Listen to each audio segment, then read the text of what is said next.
The Bitter Side of Sweet, Chapter 5. The hours pass. The shadows of the trees lengthen and reach for the fire pit on the far side of the clearing. Slowly, oh so slowly, the blue plastic rain barrel fills with harvested seeds. By dusk, the fingers on my left hand are cramped so completely from clutching the pods that I can no longer straighten them fully. My right arm has gone beyond burning, beyond pain, and is now just weak. My swings are wobbling like Khadijah's did in the morning, but I don't know how much I need to do to get Musa to allow me on the crew again, so I force myself to keep going. Any minute now, the bosses will be here and will judge the worthiness of our entire day's work. I raise my arm to take one more swing, and then, as though my thoughts have called them, they are here. The boys dribble into camp in twos and fives, carrying sacks heavy with pods on their heads and backs. I scan the incoming teams anxiously for Seydu, but I don't see him yet. There he is, comes a soft voice from beside me, and I follow Khadijah's pointing finger. Sure enough, I see the tall form of Musa and a familiar little shadow, bent double under the weight of the sack he's carrying. My heart soars. He's all right. I try to see whether he has any injuries, but from here, the dusky light hides his features. I let the machete slip out of my hands and I stand up. Seydu, Seydu, I wave. It's unnecessary, really, since he has to bring a sack to the lean-to, but I do it anyway. Beside me, Khadijah stands too, but she's only a vague shape that I ignore. My eyes are completely fixed on Seydu, who has turned at my call. I shuffle toward him, stiff from a day of sitting, drinking in the sight of him. His little legs are trembling, whether from the weight or exhaustion, I can't tell. But he's walking. Before I'm able to offer to help him, Seydu drops his sack with a thump beside the others hemming us in. The rest of the boys line up behind him, each beside his own sack, waiting for Ismail. Hello, Amado, he says. The weariness in his voice makes my heart tighten, but I don't let him see this. How are you doing? I think about the swollen muscles and broken skin on my back, how the cut split open again and again because I wouldn't stop working, how I had to cover up with sackcloth at midday, and how it rubbed me raw. I think about how hungry I am and how tired. I look at Seydu. I'm okay, I say. How was your day? I kept up, Amadou, he says with a weak smile. I told you I could keep up. That's great, I say. And were you super careful? You only cut pods the way I taught you? He looks away. I'm fine, he says, and I know he wasn't doing it the way I told him to. Although really the fact that he kept up with the rest of the team should have told me that already. I'm furious with him. No, it's not fine. You got lucky today, but that's no reason for you to think you'll be so lucky again. If I'm not put on crew with you, you do it right tomorrow. Do you hear me? The other boys have stopped chatting with each other and have turned to watch us fight. Seydu is furious now, too. You're always telling me what to do. Well, today you weren't there and I was just fine. I kept up, so I don't want to hear you telling me what I can and can't do anymore. You treat me like a little kid. You are a little kid, I roar. Ismail arrives. Seydu grabs his sack and stomps away from me to where Ismail is hefting the boys' sacks to check quota. When Ismail tells him he's made quota, Seydu pointedly turns his back on me and goes to the far side of the fire, plopping on the ground between Yusef and Modibu. He wraps his arms around his knees and scowls into the flames. I haven't had my work checked yet by the bosses, so I don't chance following him.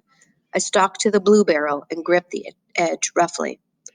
That went well, Khadijah murmurs dryly. Akadatugu, I mumble, rubbing my hand over my face in frustration, but she doesn't shut up. Do you think they're going to feed us tonight? She asks, changing tack. My stomach rumbles loudly and I grimace. A few handfuls of cacao seeds aren't enough for a whole day. I hope so, I say, and leave it at that. Ismail must be in a good mood. Today, everyone makes quota. When he's done hand weighing the sacks, he and Musa come lean over my barrel, our barrel. I know from having watched our progress creep up the sides hour after hour all day that it's slightly more than halfway full. Says Musa. I hold my breath. Finally, he turns and looks at me. This is what the two of you have done today? Yes, I say. And how many did you eat? Ismail asks, narrowing his eyes. I freeze. How many does he think we've been eating? Will he believe me if I say none? I decide to be honest and hope that it won't earn us both another beating.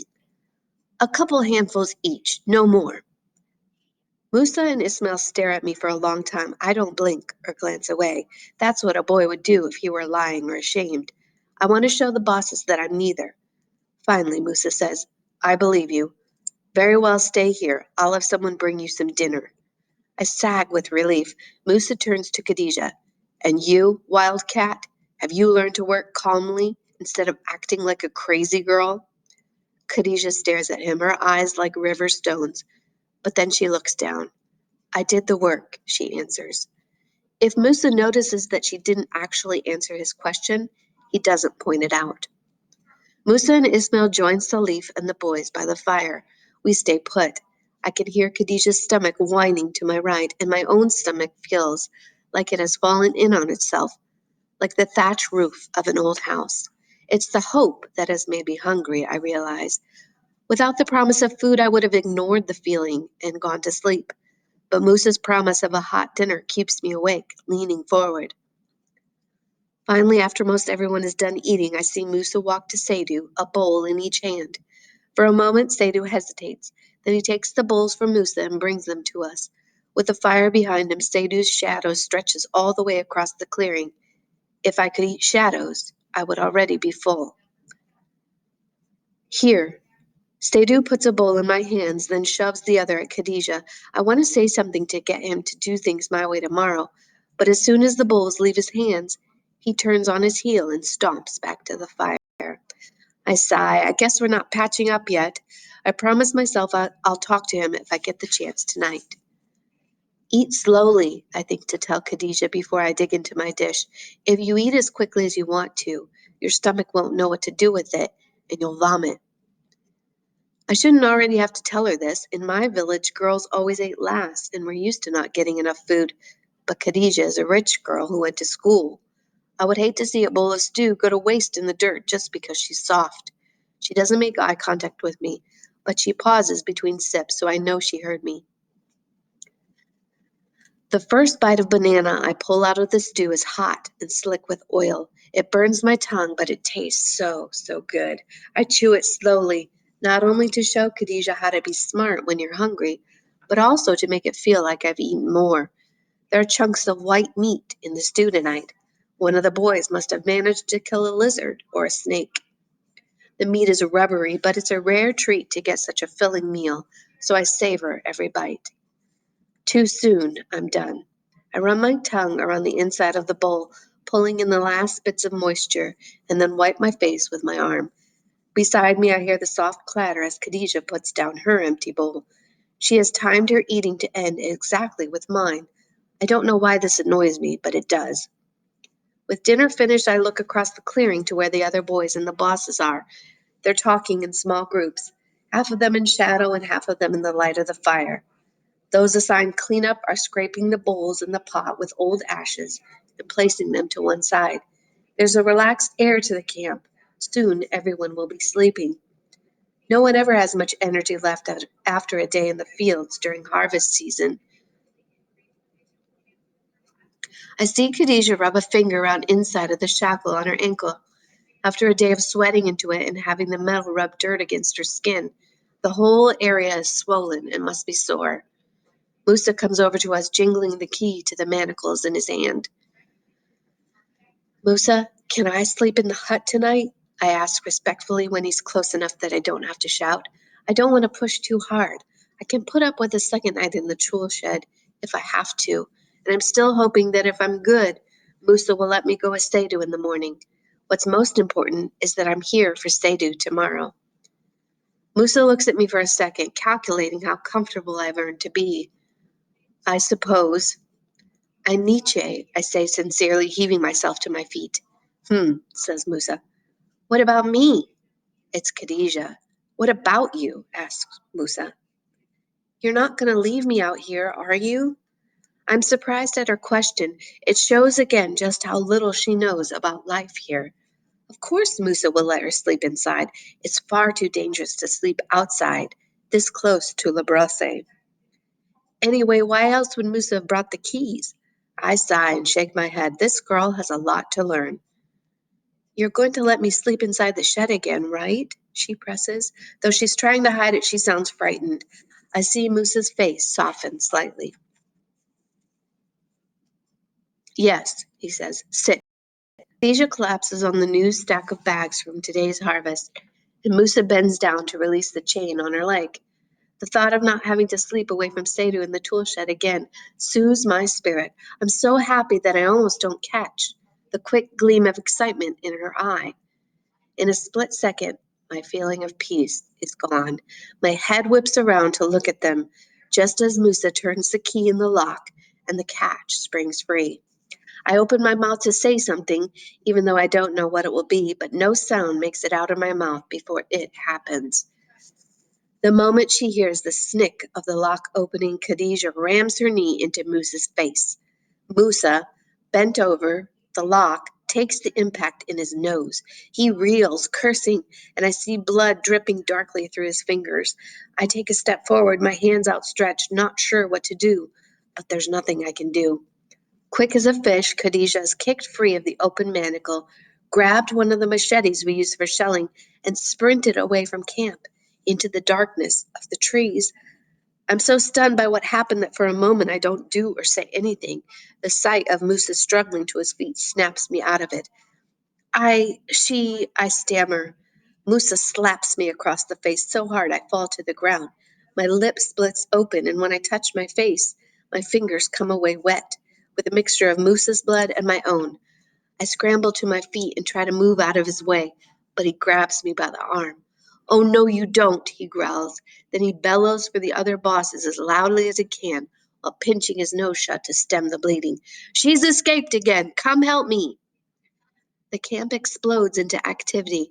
One boss herds Sadu and the rest of the boys into the sleeping hut, which is hastily padlocked, while the other grabs torches, machetes, and ropes.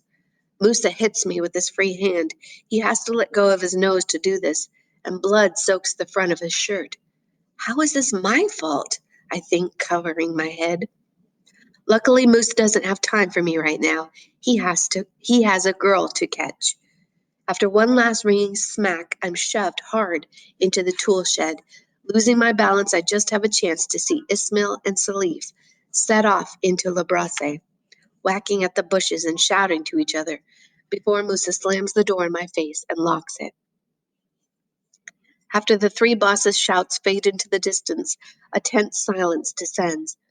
Well, maybe the silence isn't all that tense, but I am. My face is still throbbing from where Musa hit me. The blood from my lip is dripping off my chin into a small puddle between my legs, and I'm winched tight inside, like a metal spring, twisted around myself to the point where it's almost impossible to stay still. And yet, I'm still. Other than the drip, drip of my bleeding, I make no sound. Even my breath is a small, tight thing. What will happen when the men get back? Does Musa really think I helped the girl escape? What will they do to me? I flop, groaning against the rough wooden wall of the tool shed. Somehow in Musa's mind, this is going to be my fault again. I contemplate what it will feel like to get a second beating like the one I got last night. A wave of fury engulfs me. How could she? She must have known that I would be blamed. She must have been thinking about escape for hours, not telling me about it, plodding away as she scoops seeds. Why on earth did I ever trust her? I sit up, clenching my fists, wishing I had someone that I could beat, wishing that someone was her. Oh, just let me get a chance, Musa, and you won't even have to worry about punishing her. I'll be happy to do it for you. After all the trouble she's caused me, she deserves it. I bang my fist against the ground again and again, and the anger flashes out at me through the pain in my knuckles. But when I'm done, I'm sorry I did it. Not only are my knuckles now cracked and bleeding too, but when the anger leaves me, there's nothing left inside but the smoldering embers of my fear. What can I do? It is a question without an answer, or at least it's a question without an answer that I like, because I discovered long ago the answer to that question is nothing. Nothing to help myself. Very little to help Sadhu. I can't get us out of here. I can't do anything that will make this better. The only thing I can do is count and wait. Khadijah's earlier words echo in my head. If you really wanted to do what's best for him, you'd get him out of here. This girl has no idea what she's talking about. I remember my first week here in the camp. New, frightened, Sadhu crying against me all night long, asking for home, for Moki, asking when we would leave, me telling him all sorts of pretty lies. At the end of the work season, when we don't come home, they'll come looking for us. We'll be fine. I'll get you out of here soon. But none of the lies came true. No one looked for us, or at least no one found us. We are not fine, and I did not get us out of here soon enough. Now, 2 years later, it looks like I won't get us out of here ever. I move to the far back of the tool shed and slide along the wall until I'm sitting in the corner. I don't want to lie all the way down in case that makes me so stiff I can't get up quickly if I need to. And I don't really want to be waiting by the door when they get back, because I know they'll be back. No one has ever escaped this farm since I've been here, and I'm sure that a well-fed girl isn't going to be the first. I think over her attempted escape so far. If I didn't have to take care of Sadhu, I could have taken advantage of situations like she does. I know I could. I'd do a better job of slinking through the forest, too. And cutting through the chain? If she had a strong arm muscle like me, she would have been through before dusk, and there would have been no need for the trick that left Musa with a bloody face. But just the thought of leaving Sadhu behind makes my stomach clench. I got him into this mess, and I can barely live with myself for that. I'd rather die than also be responsible for leaving him here while I sprint to freedom. I sigh and rub my face against my knees. How far will she get tonight? Will she make it away entirely? I can't decide whether I'll be angrier with her if she escapes successfully or if she's caught and brought back here. I hope they catch her, I decide. That way, they may be too busy beating her to have much energy left to come after me. Although, given how angry Musa was, the beating she'll probably get may kill her.